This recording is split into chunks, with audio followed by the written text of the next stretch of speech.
Hey everyone, I'm Angela Lin. And I'm Jesse Lin, and welcome back to another episode of But Where Are You Really From? Today we have a special guest with us, Harry Au. Welcome to the show. Hello, thank you for having me. Thanks for joining us. So, Harry, we got connected through Instagram, but actually we do have a friend in common. We have friend of the pod that you were a previous guest on, the What Kind of Asian Are You podcast with Kyle as host. So that's actually, I think, our main connection. How was that being a guest on Kyle's show? Yeah, it was fun. I had a good conversation with him, and he asked really great questions around, Asian mental health. And I really just enjoyed sharing information with him, just chatting with him in general. Awesome. Yeah. Kyle's a good dude. So it's nice that we're connected through that. You already kind of mentioned Asian mental health. So I think it's an important thing to let you introduce yourself and what you do. And as part of your introduction, we are going to ask you to answer our signature question, but where are you really from? Yeah. So hello, everybody. My name is Harry Au. And I'm a therapist. I work specifically with Asians who feel kind of trapped in their life. And we really try to build the self-empowerment and self-liberation for them to really pursue what they want to do. So where I'm really from is I'm from Hong Kong. Born in Hong Kong, came here when I was 6 years old, been running around in Markham, a small town within the province of Ontario, close enough to Toronto. And grew up with a whole lot of other immigrants and other Asians, which was kind of great. Growing up with that environment around the community, I imagine had a big influence on your decision to go into working with this group. But what exactly got you into wanting to work in therapy and specifically this niche? Because it is a niche when you look at the grand scheme of like mental health and therapy. Yeah. It was a long journey. I think for me, particularly, just having dealt with a lot of my own issues, growing up, mental health wasn't really a thing. Every year we go for an annual checkup at the doctor, but I couldn't even identify an emotion that I'm feeling. It was a little wild because I remember my first work with my first therapist. Every time she asked me, "So how are you feeling?" I couldn't actually name an emotion. I would say something like, "I feel that wasn't fair." I feel like I'm not sure what was going on. There was not a actual word of emotion. And it was going through therapy and realizing that, oh my God, I know nothing about my emotional state, my mental health. And then realizing that there's all this stuff that was happening in my life or had happened in my life where things were getting triggering me or things were impacting my own mental health or the relationships I was having with people. That ended up pushing me towards my own healing. And then also put me towards wanting to be a therapist because I felt like this is something that I really benefited from and I want to share that with everyone else too. When you said you weren't able to speak to your feelings, was it a situation where you were trying to find the feelings or the feelings were there, you just didn't know how to express them? I think there were several things. First thing is any kind of feeling I would try to push away. So I kind of knew it was there, but then I just spent my whole life pushing it away because it was never really appropriate to feel them, whether it is, at home or at school. And especially, I think parts of it being a boy, being a guy and being raised not being appropriate to express your feelings. And then the second thing is I didn't have the words for it. I know like sad, anger, confusion, but I couldn't identify what it was because I never really wanted to look at it. So my whole life I spent pushing it away that I have these words, but I can't apply it to myself. And then there's another level of it where it's kind of like, if I apply it to myself, then I feel kind of ashamed for having these feelings. So then I would be like, okay, I don't want to label that. I don't want to put a name to it because then I have feelings and I have to admit that to myself. So there were so many layers of like just covering up and not knowing and not wanting to know. And all of that just made it a long journey to go through therapy and figuring out and understanding my internal state better. You mentioned that there were different areas where you felt like suppression was happening of the feelings, like home life, school, the fact that men are taught not to express their feelings. Do you feel like each of those environments provided a different kind of suppression? Because I think about like my background, and it wasn't necessarily that there were no emotions. It was just like certain emotions were not expressed, and the let's say like vibrancy of the emotion was kind of muted. Like there were never any moments where it was like, oh my gosh, big, happy, like huge moment. But I don't know if there were also like terrible moments. It was just kind of like very emotion light. Yeah. I definitely felt a lot of anger. That was kind of the main undercurrent of how I was feeling most of my life. Man, in terms of like happiness and all of that, like there were the joy and happiness, but I think as I started growing older, the happiness really just subsided. It was less and less, and it was more and more anger, frustration, shame. So yeah, and there were a lot of different things that led to that: home life stuff, family stuff, and just kind of when you have trauma and you don't deal with it, it just kind of gets worse over time. And that was exactly that process for me. It was just progressively getting worse, and it was hard. It was a little bit hard.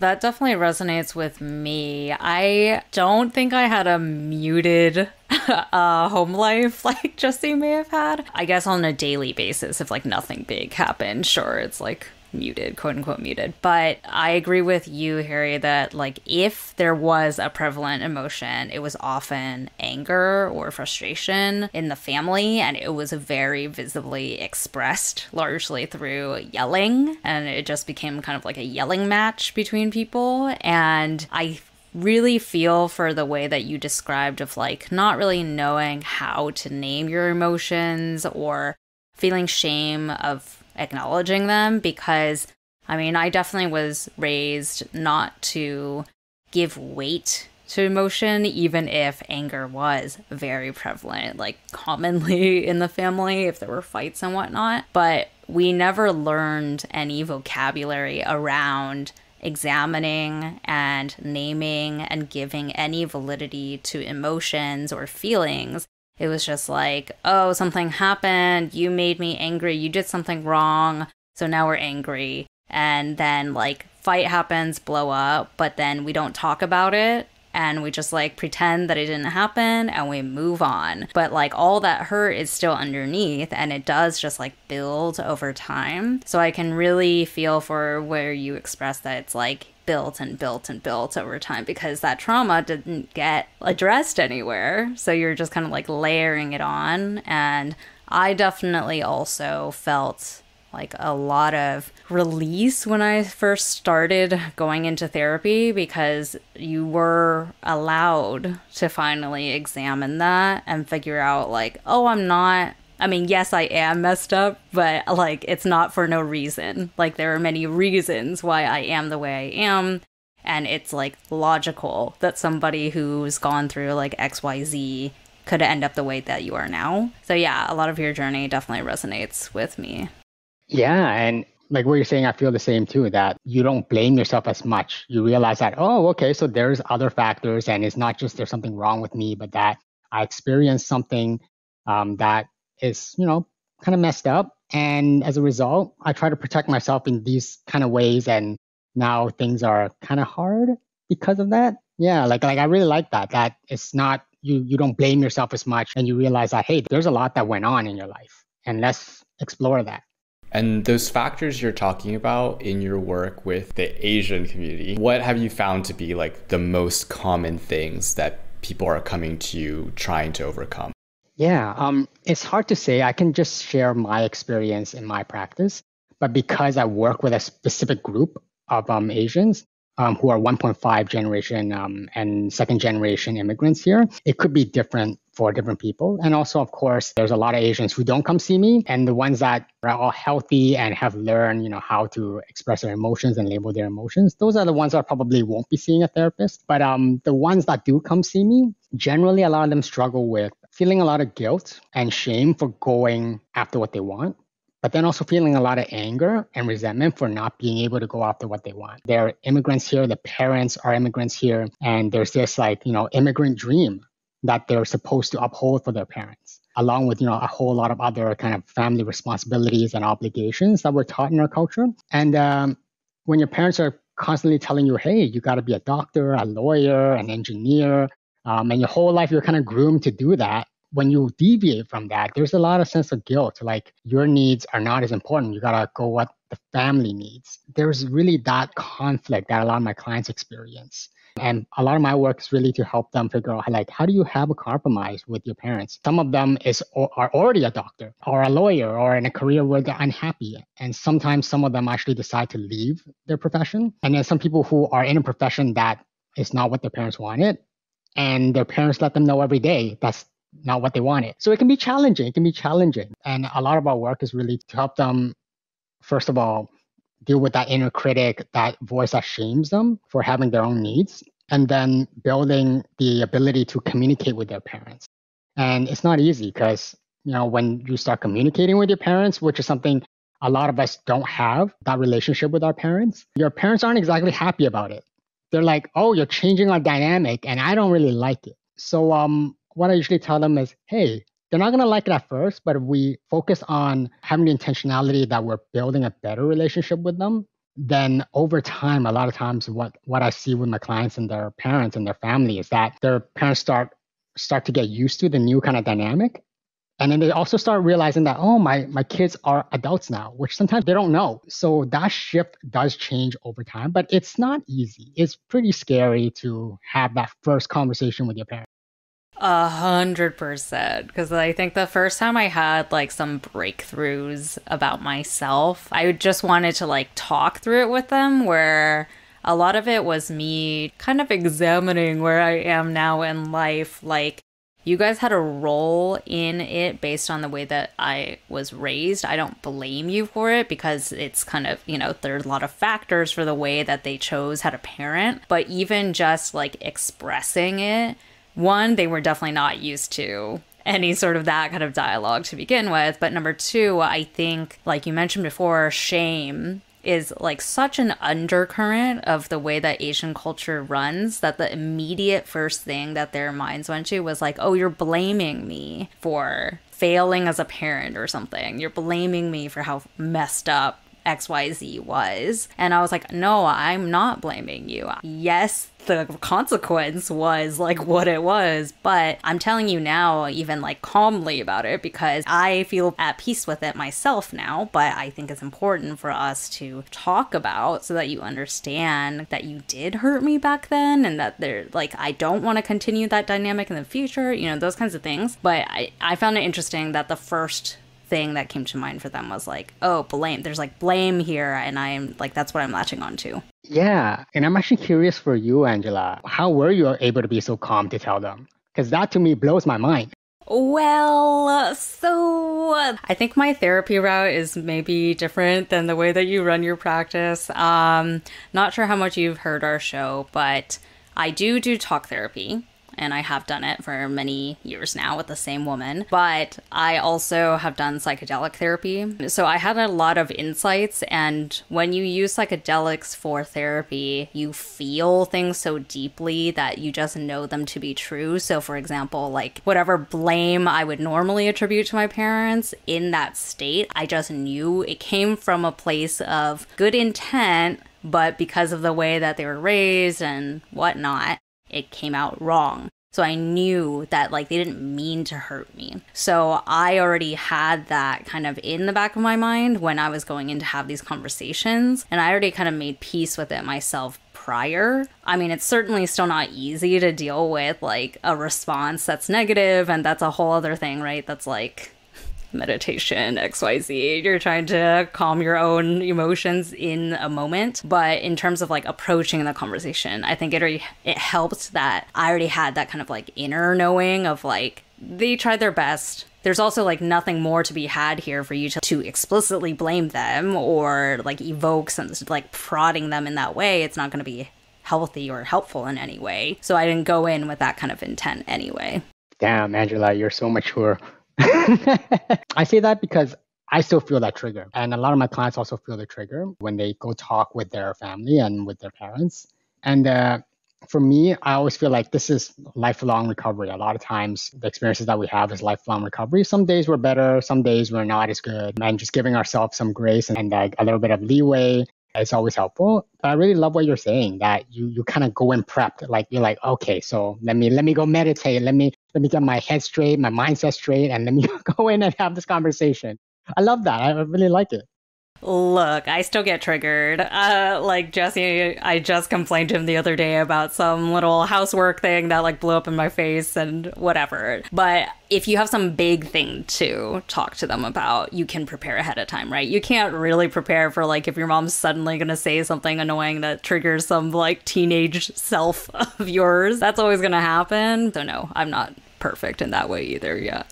I wonder when you chat with your clients, how they navigate the mental framework of their parents, because kind of like what you guys have already been saying, I don't think our parents necessarily saw anything wrong with what was happening in terms of the parenting or the messaging. So I feel like when you come and talk to them years down the line, they're like, and what? Like, that was just kind of like, I remember I had a lot of these conversations as a teenager with my parents because I would ask them, like, why are they placing so much pressure on me? Like, I felt crazy sometimes, like the amount of pressure. And I feel like a couple of years later, when I was talking to my mom about it, like when I was in college, she was saying like, I don't think I applied as much pressure as like other parents did. Like other parents applied way more pressure to their kids. So it was almost like what was happening was normalized in a sense because their peer set, everybody was like, this is the pressure that you apply to their children. So how do we go about like reorienting our parents' thinking to be like, maybe the pressure is right, but the way that it was applied really was kind of traumatic in a sense? Yeah, usually when I chat with my clients around setting boundaries, we always start off with the boundaries with people who are not as scary. So like with friends, with your partner, with colleagues. So we always start off there. And a lot of my clients actually have a really hard time saying no and really hard time setting boundaries with people. And when we start from there, it's scary, but it's not like the extreme where you start off with the parents and a lot of times they end up freezing or they end up reenacting the relationship with their parents, which might be, they shout back or they freeze or they just leave and not talk to them for like 6 months. So we start off with the other relationships. And as they kind of get more adept at it and as their conversations with, their colleagues and their friends become easier and that they're able to notice, hey, so every time I have these kind of conversations, my heart rate goes up, I'm all tense, and sometimes I want to yell at them, and sometimes I end up yelling at them. We're slowly starting to notice their patterns of how they interact with people as they're setting their boundaries.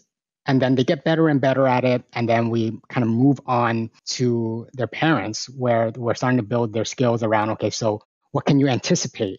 If you say this, what do you think your mom's going to say? What do you think your dad's going to say? Sometimes we're even role playing and rehearsing in the session to kind of get them in the headspace on anticipating what they're going to say and how they will respond and how they will feel in the moment and what they can do to help them with the emotion. And that way, they're kind of going into the conversation very prepared and kind of already can know what their mindset is or what their parents' mindset is or how they think about their child rearing is. And they go and have the conversation. We come back and we kind of look at it and say, hey, so what went well? What didn't go so well? How do we continue to have these conversations with our parents? Sometimes even take step by step. The first thing is saying no to your mom when she asks you to go to a restaurant and pick up food for her. Maybe that's the first thing you need to do. And then later on, really having the longer conversations with her about, hey, so you're not allowed to say these things to me. It doesn't make me feel good. And then progressively building that conversation and building that relationship. Sometimes the parents never hit that point where they're okay to have these conversations with you. But a lot of times what I do find is that when we take it slow and slowly shift the conversation and the dynamic in a different way, a lot of times the parents become receptive to the conversation as the relationship slowly changes over time. Angela, I was just thinking about this, and do you feel like it's hard to do that? Because I don't know if it's like a vocabulary thing or just like the language thing, but Mandarin feels so direct to me in a way where you cannot be like, well, I feel like da-da-da. It's like so to the point sometimes. I was thinking about like how I would say certain things in the more like, I feel this kind of model, and I'm like, oh, it still seems kind of like very pointed. Yeah, I guess you're right. It is pretty direct. And our vocabulary is not like expansive enough to work in cushion words, I guess. But I think for me, I still mix English in there also. I like they it's not like they don't understand any English. So like if it just makes my point clearer, I'll like sprinkle in English. And also I think I do try to reassure them sometimes, like even if like what I'm saying may sound direct, I'll probably say something to the effect of like, I know you're not trying to hurt me. Like, I know that you're not coming with bad intent. I know you're saying this because you care about me, but at the same time, this is like very annoying to me, or like not within your bound to tell me these things, you know? So I think I try to cushion it with stuff like that, where like, I know where you're coming from, but please stop. Like that kind of stuff. But Harry, to what you were saying before, I really like that you do the role play, because I do the role play with my therapist sometimes, and it sounds hokey sometimes to people, like, hey, you want to role play this? And you're like, I guess. But then like, it's actually very helpful. And actually, when you're saying it, I was like, it sounds pretty Asian actually to do this. You're like kind of prepping for a test. You're like prepping for like a life test, and you want to be as prepared as possible. So why wouldn't you do that when you're going to have like very, very important conversations with a very tough recipient? So role play makes a ton of sense to me, and I'm glad you're doing that with your clients. Yeah, and I sometimes soften that kind of weirdness in the role play by just asking them, what would you say to your parents? And they would say it, and I'll ask them, what do you think they would respond with? So I don't actually play the role of their parents to soften that awkwardness, because it is kind of super awkward to role play and for them to look at me and be like, oh, you're my dad now. Like, that's really weird. I can imagine. Hey listeners, wondering how you can support us? The biggest way is by increasing our visibility by following us on Instagram at Where Are You From Pod, on TikTok at But Where Are You Really From, subscribing to our YouTube channel under But Where Are You Really From Podcast, rating and reviewing us on Apple Podcasts, and telling your friends. The more people we can get to listen to the show, the more we can continue spotlighting different perspectives and stories. And if you feel so inclined, we're also accepting donations at buymeacoffee.com/whereareyouFrom. Thanks, y'all. So because you do come from both worlds, right, and your whole niche is working with people that straddle the Eastern versus Western, how do you balance those two contexts and points of view when you are trying to work with the client and their struggles? Because therapy as like a concept is quite Western, because most people of our parents' generation, I think, still have this impression that therapy is only for like crazy people who have something like wrong with your brain, and that's the only reason you would be talking to a therapist. Like, even my mom knows that I talk to a therapist now, and every time I kind of mention, like, I'm going to go into the room because I have my therapist at, like, 2 o'clock or whatever, she's always has this kind of, like, look on her face of, like, why do you really need that? So, like, how do you balance what is right versus wrong, I guess, in perspective when you're already dealing with people that may have this barrier to cross already with this concept of therapy being more Western grounded? I personally don't see that as much of a challenge or much of a problem in the clients that I see. Usually by the time they come see me, they're kind of like, okay, I think I need to talk to somebody. For some, there is skepticism. And I find that for men, there's a lot more skepticism than for women. Some of them may not fully know what therapy is when they come into a therapy session. And so usually in my consultation, I explain the process to them. And I explain to them that we're not just talking either. We're really helping you build strategies. We're looking at, deeper things to understand why you have certain triggers and make those connections. And from that, we can slowly start to work on, a lot of times for my clients, the inner critic and the shaming voice to help them understand that, hey, this voice developed in a certain way and it try to protect you. Therefore, we just want to help this voice get some rest because it's been active for like so many years all the time. So a lot of what I do in the beginning is really building the relationship and validating their experiences to let them know that, yeah, you have these experiences and feeling shame is valid, feeling all these emotions are valid, feeling angry is valid, feeling resentful is valid, and really building that relationship with them. A lot of clients, I think, coming in don't expect that level of relationship building because they think they come in and I give them some kind of strategy and then they go out and they do something and then that's it. But really, the entire process is so relational that they come back and back and back again because a lot of times this is the only safe space that they can to share a lot of the things that they want to share that they've kept inside them for so long. what's interesting about the therapy process too is that this is a ground for practicing. These are things that you share with me that you've never shared with anyone else. And then they start realizing that, hey, if I can share here and it seemed okay, maybe I can share somewhere else. And part of that is that your body is going to react in the fight, flight, and freeze and fawn response, because in the past, when you share certain things, maybe you were shut down, maybe you were shamed for it, or maybe you were ignored for it, or you got yelled at for it. And then now you're sharing it in here, your body is just learning to respond in a different way because it's realizing that, oh, so if I share these things, I might not be in a threatening position. I might not be in danger. And then slowly the body responds in a different way. And then they take it outside of the therapy space and they feel that it's a lot easier to share with other people and talk to other people because the bodies don't respond in such a hypervigilant response anymore. I love the connection with the body because Jesse and I have talked about this because we talk about self-growth and self-awareness and all this stuff all the time and therapy all the time. And I feel like the more you explore these topics and learn about yourself, I also feel like a lot of things start overlapping. So when you're talking about being aware of what's happening in the body and how that triggers certain feelings and having it kind of be cyclical in like the knowing helps kind of calm the body in future similar responses, it really reminds me of meditation. And specifically I did Vipassana, so the like 10-day silent meditation and like that style of meditation. And it's all about being so hyper aware of the sensations in your body so that you can actually better control your emotional response to whatever happens in your life. So it's really cool to see like, you know, people have all different types of practices and like ways that they approach things, but there's so much overlap in like what works.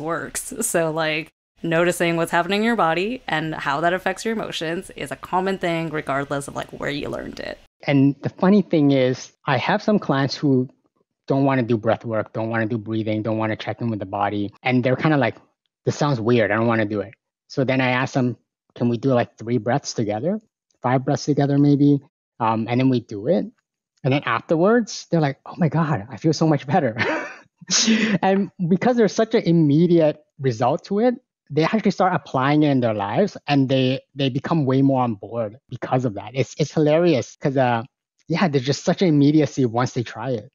Yeah, we often talk about the what we call woo-woo versus like science or whatever. And I think Asian people, especially who've never done exploration of self and feelings and all that, anything woo-woo often kind of, anything that sounds woo-woo, like, let's just breathe, like, let's close our eyes and breathe together. They're like, what? Why would I do that? That sounds crazy. But yeah, 3 breaths, that's a good way in. Who says no to 3 breaths? You're already breathing right now. I was wondering, as you work with clients and in your own experience, like, what do you think is so connective between Asian parents and their children? I feel like this isn't always the case. Like, I think there are certain families of other races and cultures where the parent-to-child relationship is very tight. But I feel like in our backgrounds, like, it's very tight, almost in the sense of, like, controlling. And I'm wondering if you've intuited anything about the rationale from the parents' perspective as to, like, why they are so controlling. I think there's partly cultural and partly the immigrant experience. Cultural in the sense that in Chinese culture, filial piety is like a real thing where it's all about the children having obligations to the family and to the parents. And a lot of different Asian cultures, like I have clients who are Filipino and clients who are Vietnamese, they all have very similar kind of family value that's being taught to them. I also think that as immigrants too, it intensifies that because you come here and it's just you and the family, and your parents are going to experience racism, xenophobia. They're gonna have a hard time out in society, especially if they're not fluent in English, and especially if also if they speak with an accent. It's going to be a challenge, and it's hard to make friends who they can trust. So with all of those pressures and stresses, they kind of double down on family because they don't have a choice. There's not a lot of other people that they can connect with. There's not a lot of other supports they can really access. So they double down on the family, and that bond becomes even more intense than what it would have been if they didn't have to deal with the immigrant kind of pressures. I think that actually leads into a similar topic that we wanted to talk with you about. I believe on your website you mentioned that codependency and narcissism in Asian parents is like a common thing that you were working with clients on. So I can already see the codependency part based on what you were just talking about. But I'm curious if there's more to that. And also specifically narcissism, I'm also curious how that all comes about in your clients' experiences, because I mean, I have thoughts, but like it's such a pointed thing to call out. So I'm curious, how does it come up with the people you work with? It's such an interesting dynamic and just how human psyche just develop. With narcissism, I don't mean like a clinical diagnosis of narcissistic personality disorder. I'm talking more about certain behaviors like emotional manipulation, emotional abuse, shaming, passive aggression, playing the victim, that kind of narcissistic behavior. And what I do find is that in families where, as I mentioned about having a lot of pressures with being immigrants and all the kind of tough and challenging experiences that they experience, and in that pressure, it also impacts their relationship. And especially when you already have one parent who's already kind of codependent and want to take care of everybody, and then realize that, oh, there's actually no way to make sure everyone's taken care of because they're in a strange land. Money is going to be hard. They don't speak the language, and the children's are growing up learning a different language from you, and your husband or your wife might be stressed out and unhappy. And sometimes there's also abuse between the parents as well. So when that happens, the codependent parent looks for a way to protect themselves. And sometimes that way ends up being these narcissistic behaviors, like, being highly critical, being very emotionally manipulative to get what they want. And that can be very challenging because nobody's happy. And then on top of that, this person who is taking on a lot already is also developing these behaviors that can really negatively impact everyone else in the family. And then for the children that grow up with a narcissistic parent, they a lot of times also become codependent. And a lot of times you might also see certain behaviors around freezing because, it's better not to do anything and just freeze and not get any attention than to get some attention and then being attacked and criticized and shamed. So it can be very challenging for a lot of the clients I work with who has one or both parents who are narcissistic.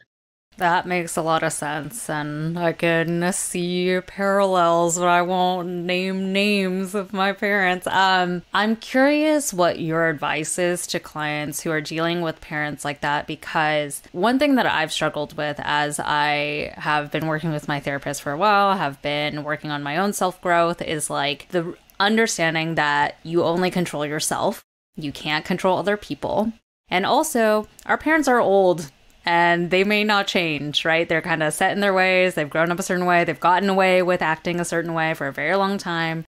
So like, how do you advise your clients with dealing with that, where it's like you are becoming more self-aware of what's triggering you, what behaviors you do and don't want to tolerate, but at the same time, you cannot control your parents and they will probably continue to exhibit those narcissistic behaviors or like the things that you don't like because that's who they are and they control how they operate, I love what you're saying about how you can't control the people around you, but you can control how you react to people and how you engage people. Because that is literally something that I would tell some clients. Because I think sometimes when clients come in and we're setting goals for the therapy, sometimes their goal is to actually have the parents be a certain way. And I just have to get really real with them and tell them that we can't actually change them. We can hope that in your change that it might influence for them to change, or that in your change, it might shift the relationship you have with them and that the relationship they have with you. But ultimately, we're not in control of that.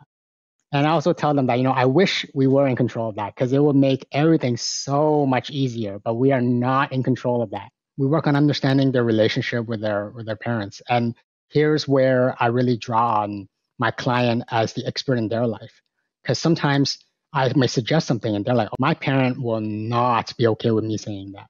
or that if I say something like this, they're going to just attack me back or say this to me and everything's just going to explode again. So this is the part where I really need to listen to them to understand that, hey, might be a dynamic where we might not be able to shift at the moment or ever. And then really working on it with the client to ask them, so what do you think you can do? How do you want to approach this conversation? And then we also kind of make contingency plans around interactions with parents who might have narcissistic tendencies. How do you want to deal with the emotions as they come up? What are the things that trigger you the most when you're speaking with them and they say certain things to you? And how do we anticipate that and be able to kind of get ahead of the emotion? And also, how much do you want to interact with your parents?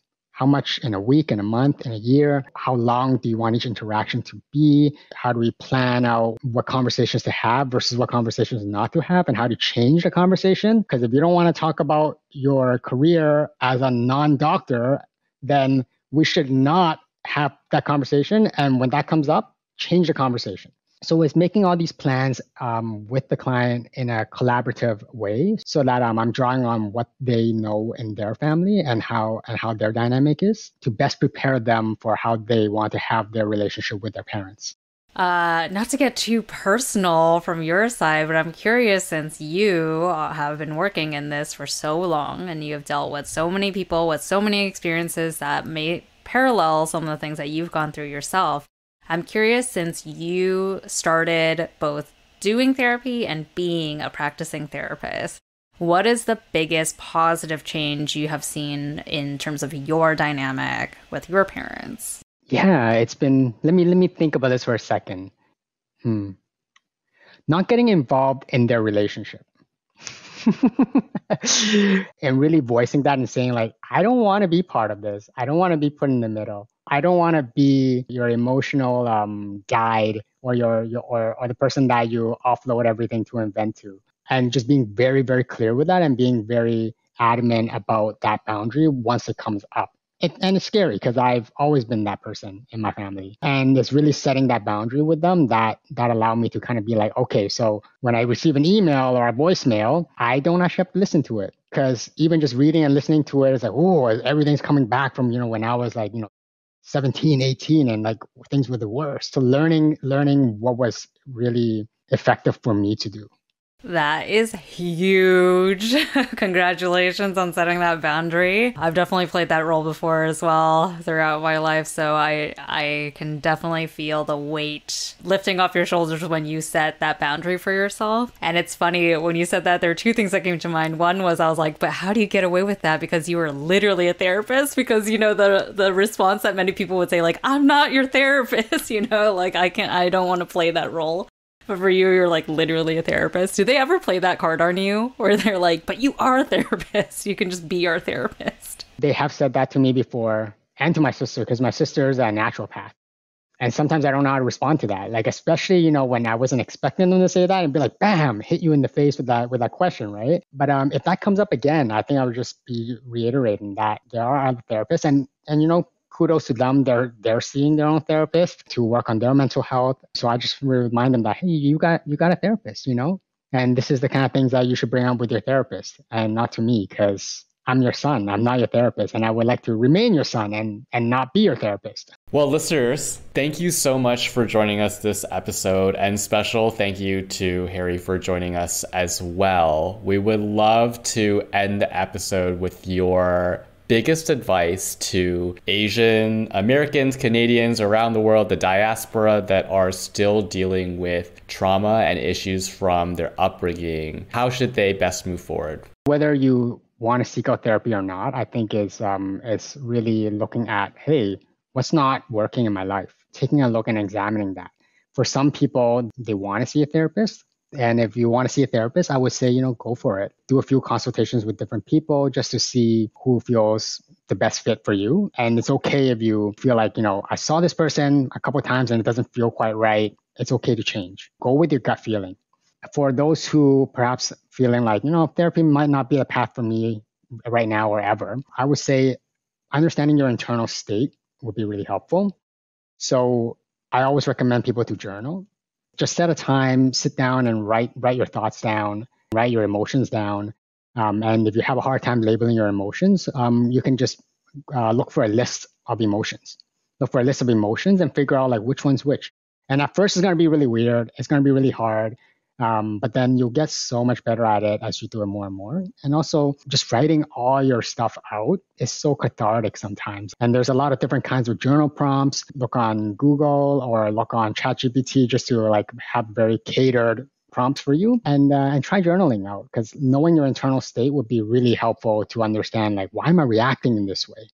Then once you start realizing there are certain things that trigger you, you can start investigating that a little bit more yourself. And eventually you're probably going to look into more information, but that'll come later.